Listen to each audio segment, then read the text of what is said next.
ఈ ప్రాబ్లమ్ని పరిశీలిస్తే x equal to 1/10 y equal to 9/5 అయినప్పుడు x plus y divided by x minus y విలువ ఎంత అనేది ఇచ్చాడు.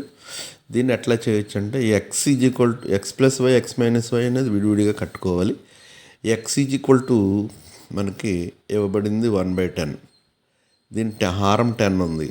అలాగే వై ఈజ్వల్ టు 9/5 ఉంది. ఇప్పుడు ఈ 10 ఉన్నప్పుడు ఇది కూడా 10 అని చేసేసుకుంటే మనకి ఎడిషన్ కానీ సబ్ట్రాక్షన్ కానీ ఈజీగా అవుతుంది.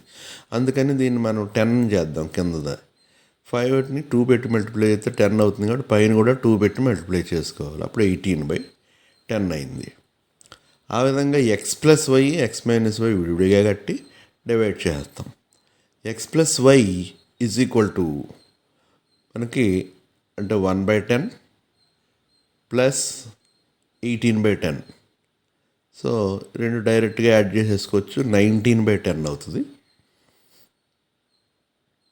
అలా ఎక్స్ మైనస్ వై తీసుకుంటే 1/10 మైనస్ 18/10 తీసుకుంటే మనకి -17/10 వచ్చింది. ఇప్పుడు అది అడిగిన value x plus y divided by x minus y అడిగాడు కాబట్టి వాటి వచ్చిన వాల్యూస్ వేద్దాం.